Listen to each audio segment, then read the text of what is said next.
¿Y si te dijera que la historia de la península ibérica empezó mucho antes de Roma, de los visigodos y de cualquier rey, con pies descalzos, sobre suelos helados y hogueras que parpadeaban como pequeñas galaxias en cuevas profundas? ¿Y si un puñado de decisiones, cazar aquí, pintar allá, fundir este metal, cambiaran el destino de millones? Hoy viajamos desde los primeros humanos hasta la desaparición de la monarquía visigoda. Respira hondo. Todo arranca con huesos silenciosos que hablan. En sierras como Atapuerca, herramientas de piedra y restos humanos muy antiguos nos muestran a gentes que vivieron hace cientos de miles de años. No escribían, tallaban, golpeaban sílex contra percutores, arrancaban lascas como si abrieran caminos en miniatura. El filo de una piedra podía ser la diferencia entre vivir o no. Imagina ese primer gesto técnico, fiable, repetible. Ahí late la primera brújula de la historia peninsular. El clima fue un director de orquesta exigente. Vinieron edades glaciares y periodos templados, y con ellas gentes distintas supieron adaptarse. Los neandertales dominaron durante miles de años bosques y llanuras. Eran resistentes, precisos cazadores, con cuerpos preparados para el frío y mentes capaces de planificar. Dejaron herramientas cuidadas, huellas de cuidado hacia sus muertos y quizás símbolos compartidos. No caricaturas. No eran brutos. Eran especialistas en sobrevivir. Hace unos 40.000 años, otra humanidad pisa fuerte. Humanos anatómicamente modernos. Traen algo que estalla en la oscuridad. Imágenes. Bóvedas que se vuelven cielo de bisontes y ciervos. Altamira palpita cuando tiembla la antorcha. Las figuras parecen moverse, respirar, mirar. Por belleza, por magia de caza, por ritual, quizá por todo. Y con el arte, herramientas finísimas, agujas, arpones, puntas trabajadas con paciencia feroz. Las bandas se organizan, comparten relatos, enseñan técnicas. La identidad común empieza a tejerse en torno al fuego.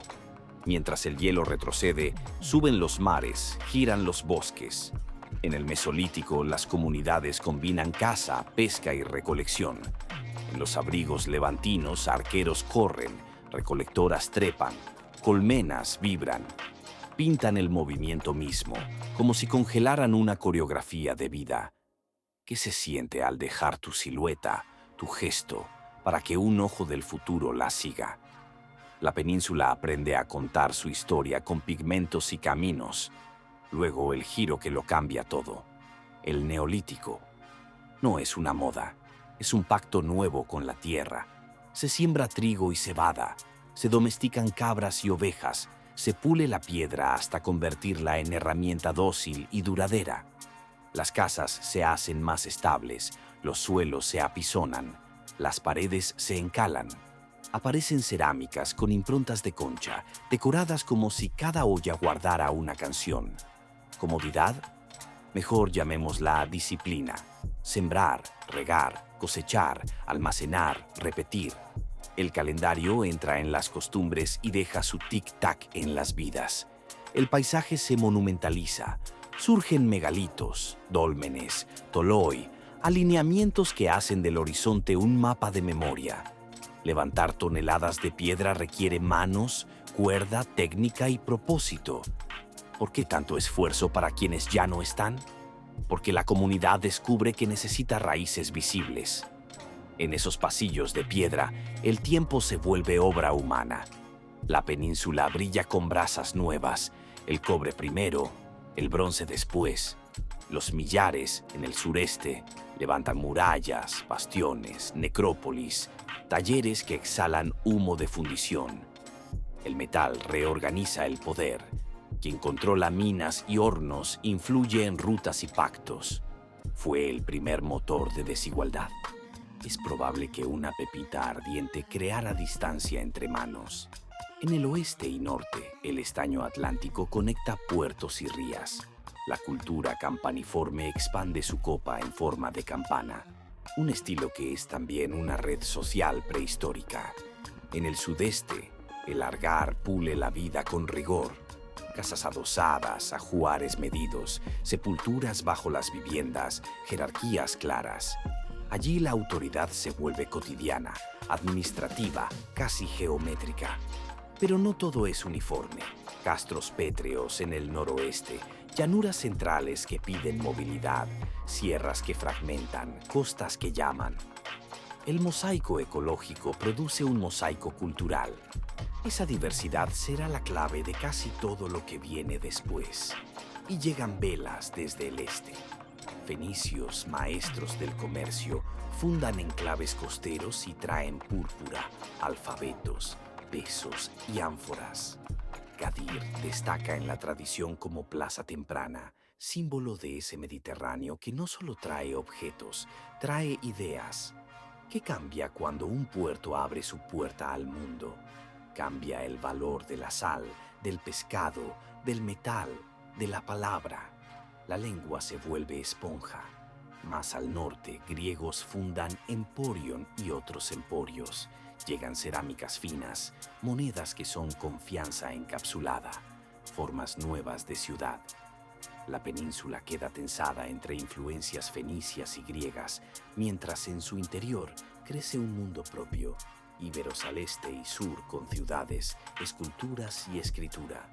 Celtas y celtíberos en mesetas y occidente con castros, pactos guerreros y santuarios de hierro. No eran bloques cerrados, había fronteras porosas, mercados compartidos, matrimonios que cruzaban montañas, santuarios que reunían oraciones distintas, conflictos, sí, pero también pactos constantes. A ese tablero se sube Cartago, heredera fenicia, pragmática y ambiciosa. Extiende su influencia por el sur y el sureste, explota minas, pacta con élites locales, recluta mercenarios expertos. Nombres que suenan a tambor: Amílcar, Asdrúbal, Aníbal. Cuando Aníbal decide cruzar los Alpes para morder a Roma en su casa, deja una retaguardia peninsular crucial. Roma lo entiende y responde donde más duele, su puerto clave en Iberia. La Segunda Guerra Púnica estalla en la península con fuerza.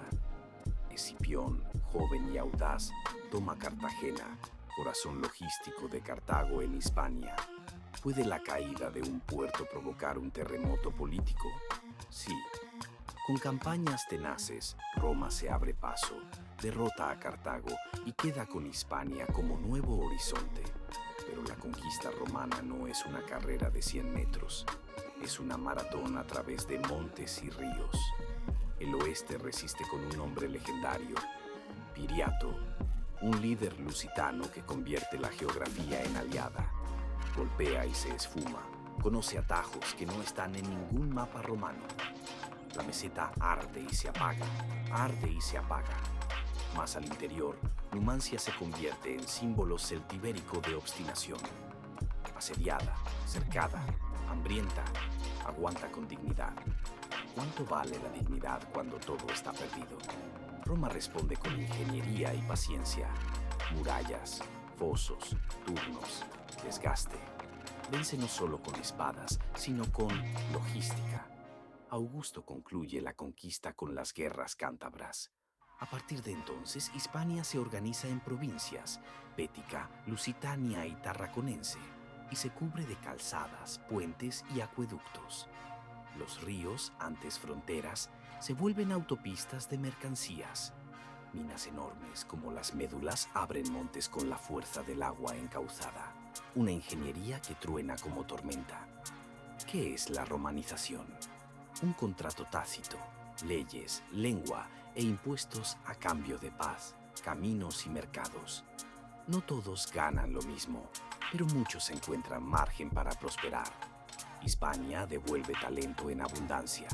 Desde aquí salen emperadores como Trajano y Adriano, pensadores como Séneca, poetas como Marcial y Lucano, ciudades como Emérita Augusta, Córdoba, Tarraco o César Augusta muestran teatros, termas, foros, una vida urbana coreografiada por relojes de piedra y costumbres de baño. En el campo, las villas exhiben mosaicos que cuentan historias con teselas. Aceite y vino se embotellan en ánforas selladas. Cada marca es la firma de un orgullo local. Debajo del latín, sin embargo, siguen latiendo palabras antiguas. La mezcla, otra vez, como ley profunda del lugar. El cristianismo entra despacio y se asienta. Primero rumor, luego costumbre, luego norma. Se levantan basílicas, aparecen obispos, se discuten herejías. El martirio es testimonio y frontera. La Iglesia propone un relato que compite y dialoga con el viejo panteón. Mientras tanto, el imperio se fatiga en el siglo III. Crisis, epidemias, inflación, invasiones. Hispania resiste mejor que otras regiones, pero la solidez ya no es la misma. El siglo V abre una puerta nueva por los Pirineos. Suevos, vándalos y alanos cruzan, empujados por cadenas de presión que vienen de muy lejos. No son hordas caóticas, son pueblos que buscan acomodo. Se asientan compactos y choques, reorganizan espacios. Roma, debilitada, recurre a un socio poderoso. Los visigodos, federados que han aprendido a moverse entre mundos. Entran primero como guardianes del orden imperial. Acabarán siendo reyes. Su centro inicial está en la Galia, con la corte en Tolosa, pero una derrota ante los francos los empuja a consolidar su reino en Hispania.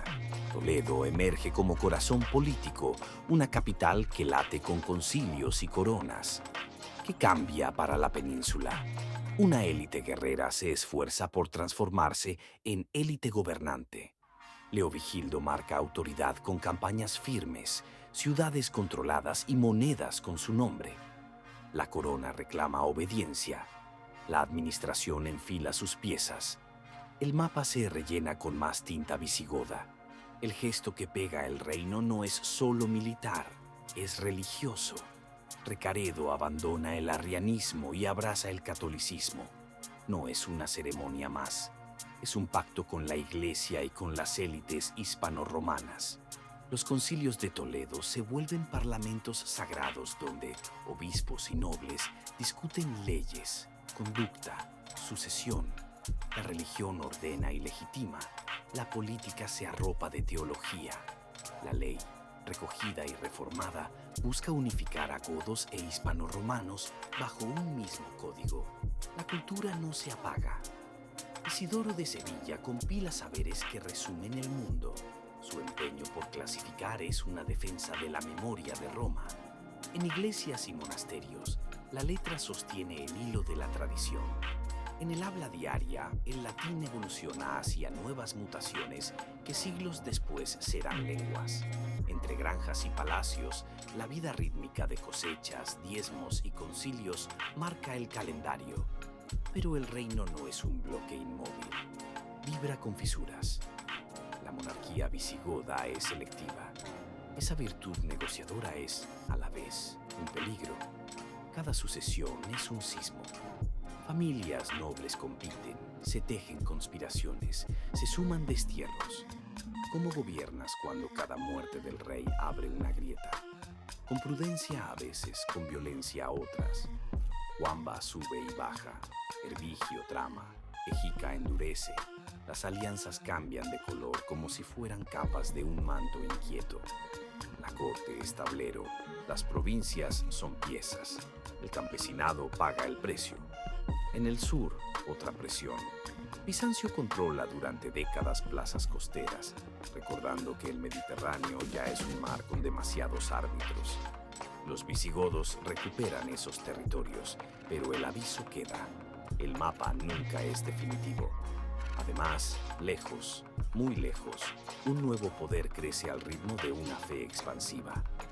Cuando cambian los horizontes, las grietas internas pesan más. El desenlace llega con la velocidad de un relámpago que aprovecha una montaña resquebrajada. En el 711, fuerzas dirigidas por Tariq ibn Ziyad cruzan el estrecho. El rey Rodrigo acude al choque. La batalla que la memoria llama Guadalete se vuelve mito y ruptura. Hubo traiciones de nobles, cansancio colectivo, mala fortuna militar. probablemente una suma de causas que aceleró lo inevitable. Derrotado el rey, ciudades importantes capitulan una tras otra, pactan o cambian de bando. Toledo, corazón del reino, cae.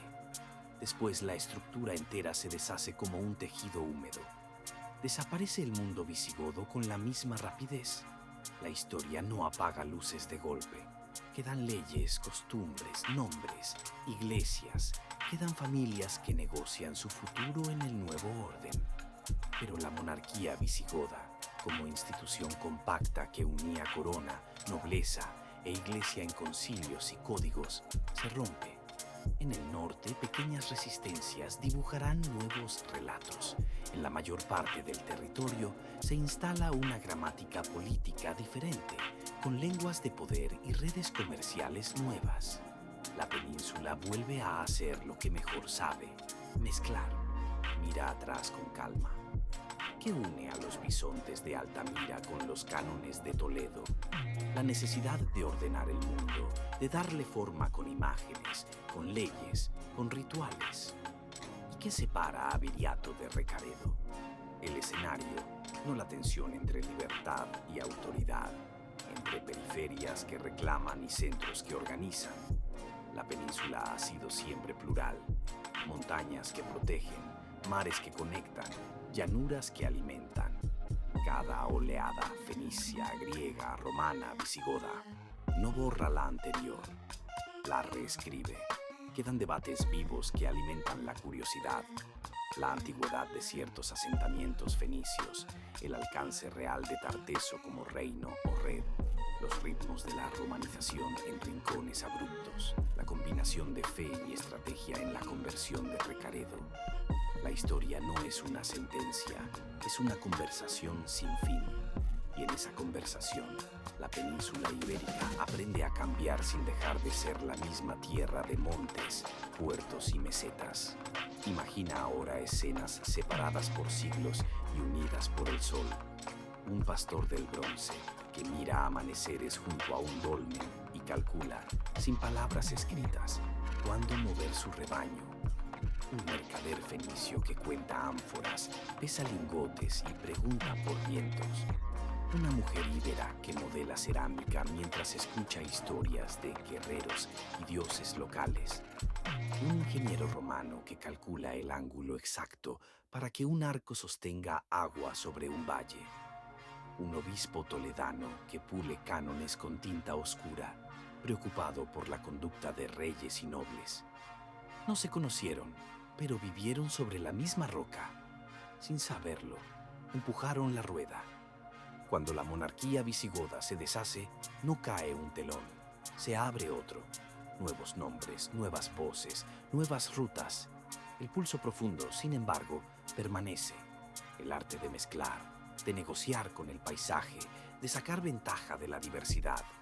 Si algo enseña este viaje es que ningún orden es eterno, pero casi todo deja huella, y que esas huellas leídas sin prisas son brújulas. ¿Y si el fin visigodo no fuera solo caída, sino metamorfosis empujada por circunstancias? ¿Y si la clave de la península no estuviera en una batalla única, sino en la palabra mezcla? Mezcla de sangres, lenguas, dioses, leyes, montes y mares. Mezcla que no termina. Hoy, cuando cruzas un puente romano, cuando visitas una cueva pintada o pronuncias un apellido con raíces antiguas, caminas sobre capas superpuestas de tiempo. Cada capa acumula decisiones: domesticar un grano, levantar una piedra, firmar un tratado, cambiar una fe. Esas decisiones todavía nos rozan.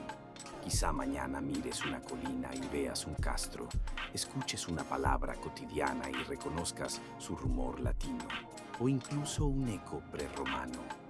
Entres a una iglesia pequeña y sientas, bajo el silencio, el murmullo de concilios lejanos. O abras un mapa y entiendas por qué los puertos siempre fueron más que muelles. Fueron puertas, puentes, escuelas de mezcla. La península ibérica no es un relato recto, es una polifonía. Los primeros humanos marcaron el ritmo. Roma añadió armonía. Los visigodos intentaron una cadencia solemne. El 711 no apagó la música, cambió el compás. Si has llegado hasta aquí, ya eres un viajero del tiempo. Y los viajeros vuelven con preguntas. ¿Qué habría pasado si Rodrigo hubiera vencido? ¿Y si Recaredo no hubiera cambiado de fe? ¿Y si Numancia hubiese pactado antes? Preguntas imposibles pero fértiles, porque lo importante no es responderlas, sino entender por qué nos las hacemos, para pensar quiénes somos en esta tierra que siempre mezcla. Dime, ¿qué capítulo te sorprendió más? ¿Los bisontes que laten con luz, el eco de Viriato en las montañas o los concilios que volvieron teología en ley? ¿Qué pasaje sientes que aún resuena en tu ciudad, en tu acento, en tus costumbres? Me encantará leerte. Comenta qué opinas de esta historia y cuál quieres que contemos después. Si te gustó viajar por milenios en unos minutos, sigue para más secretos de la historia.